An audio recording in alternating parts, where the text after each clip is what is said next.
Hi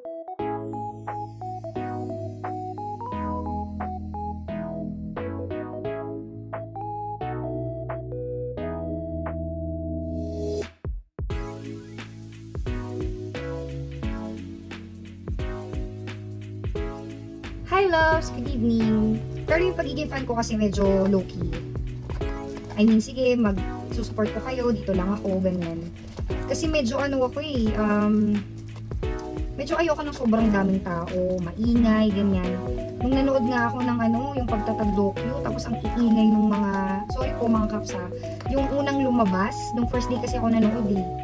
As in, sobrang ingay talaga nila, as in, nagpipilian sila hanggang sa napagalitan na sila ng guard. Hindi, ayoko ng ganun.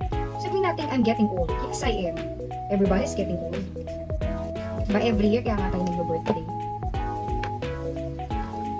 I mean, eto, nabili ko lang to online, minayin ko. I see you all eyeshadow. Lamera. Ang ganda ng mga shade. Yan. So, hindi ako magaling, or hindi ako marunong talaga mag-eyeshadow ko. So, ang ginagawa ko, minimix ko lang sila. Ganyan. Mga ganyan. Basta. So, ayan. Lagay ko lang here. Kasi grabe lang talaga yung love ko sa kanila. I mean, pagtatanggol ko yung mga yan. Hindi ako magiging keyboard warrior. Kasi parang, syempre, sabi nga ni, Paolo Mayla. Yeah, dyan, Paolo Mayla. I mean, always choose to be kind, di ba? Kahit na marami silang sinasabi, opinion nila yun eh. Bahala sila. If they want to spread hatred, bahala sila. Basta tayo. Love ang bibigay natin. Diba? After all, alam naman natin mapagmahal ang mahalima si Diyos na. Diba? Pinagtatanggol niya. Gusto niya nang murahin kung sino man ang gusto niyang murahin. Pero hindi niya ginagawa. Diba? Kasi syempre, pinoprotektahan niya pa rin yung mga brothers niya. Yun yung pangalan nila.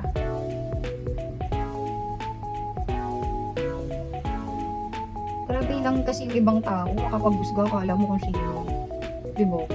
Uso naman na ngayon, binibidyo ng alat. Diba, nagparito kayo ng nilo. Pakain nyo, may pera sila eh. Saka kailangan nila yung sa hanap buhay nila. Okay? Hindi masyadong halata, pero okay na yan. So, tapos eto, sobrang cute nito. Mura lang din itong nabili ko. There, may pangalan ko pa yun sa likod. Pakita ko sa inyo. Tcharan! Diba ang ganda? So, kunin natin, siguro hindi masyadong dark kasi dark na kasi yung area dito. Oh, ang cute ng angel, oh. Ayan, kuha tayo. Tapos dito lang, para lang kinocontour nyo yung dito nyo. Kasi ang ganda lang niya, I mean, para may pa-effect lang na ganyan. Wala lang tayo na medyo dark, siguro. Wala masyadong halata. Low budget pa tayo, pero pag, malay nyo, pag kumita na yung mga vlogs ko, diba? Makakabili na tayo ng magandang makeup, makakapag-give away na rin tayo. Alam nyo, I know talaga, dating pa ako nanonood ng ito before pa ng pandemic. Favorite ko talaga si Chris Lumagi. Pinapanood ko yan siya sa si Denitz Lava, and then ano pa ang ngalan nito? Nakalimutan ko na isa yung Vietnamese. Hanggang ngayon naman medyo napapanood ko pa rin. Pero ang gagaling talaga nila, grabe. Saka parang daw si Papa Laes, si Bless, ganon. Ang galing-galing nun. Ang ganda-ganda niya talaga. Gusto kong ma-meet siya in person. Ayan. So, ganyan lang. Simplihan lang natin.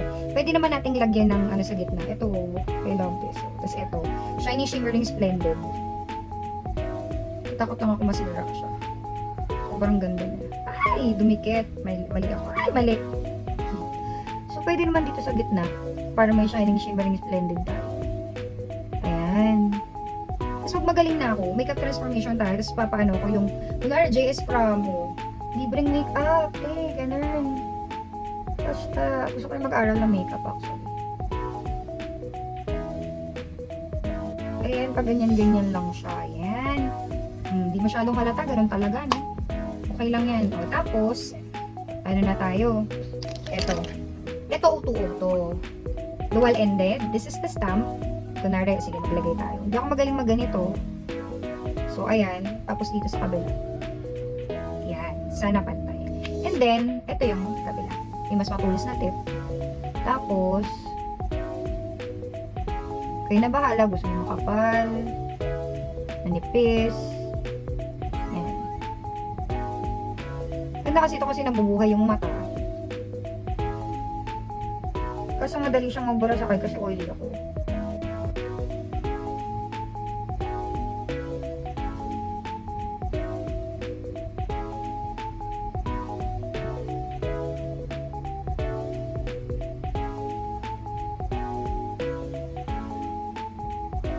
Ayan. Yan, di ba? Chinita na tayo. So, yun na nga. Grabe lang talaga. I mean, sobrang laki nilang inspiration. And then, hindi naman lingid sa inyo na sobrang favorite ko talaga si Pablo. And then, yung mga songs na yun nilalabas niya, yung mga kinocompose niya, ramdam na ramdam ko yun. Kasi, syempre, although, lahat naman talaga tayo may pinagdadaanan sa buhay. Pero, alam mo, kaya siya yung nagustuhan ko, kaya siya yung bias ko. Kasi, hindi siya takot na alam mo yun, parang ipakilala yung sarili niya na I'm like this. Na parang, oh, nagagalit ako sa mundo kasi ganitong nangyari, my friends are like this, like that. Diba yung Laluna nga? Yun ang ultimate favorite ko talaga. Sa lahat ng, ano niya, sa mga kanta niya. Kasi ano dumating din ako sa time na parang natatakot akong lumabas. I mean, natatakot akong ipakita kung sino talaga ako.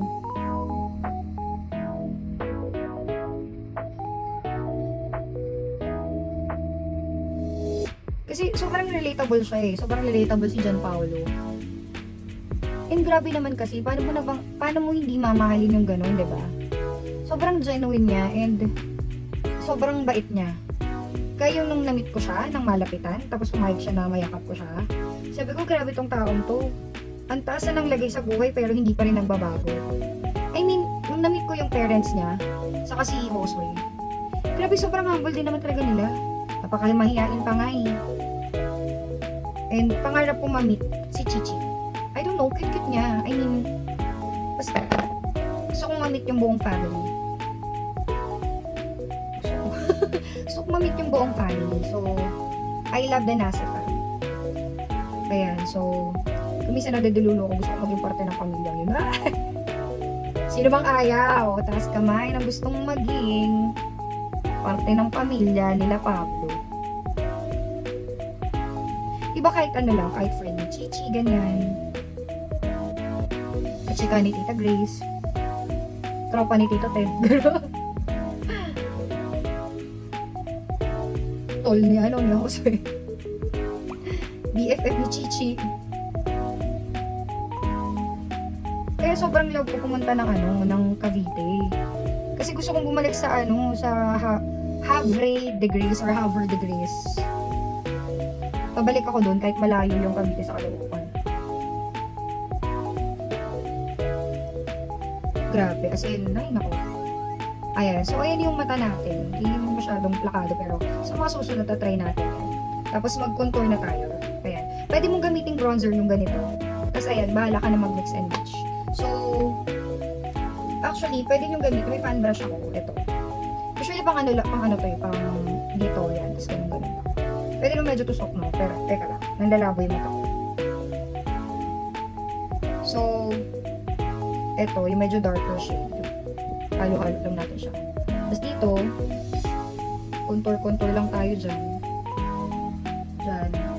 Para very defined yung face natin. Si Tito Ted, very defined yung face, ang pogi. Alam mo, hindi na kailangan ng contour. Grabe, alam nyo kasi, gusto ko talaga yung mga tao. Grabe nung makita ko siya. I mean, hindi ko nga alam na nandun siya kasi si Tita Grace ang talaga. Dapat aalis na nun si Tita Grace so nagpunta ako doon. Parang August 30. Tapos nung sige, kumpante na ako. Sige, okay lang ganyan. Tapos biglang pumasok. Hinintay ko lumabas sa CR. Grabe, sabi ko, hindi pa pwede. Kailangan makapagpa-picture ako dito. Uy, tawag dito. Ano siya, very Filipino yung color niya. Which I love. Ay, girl, promise, pag nakita mo yung parents ni Pablo sa personal, hindi ka magtataka bakit ganun ang itsura niya.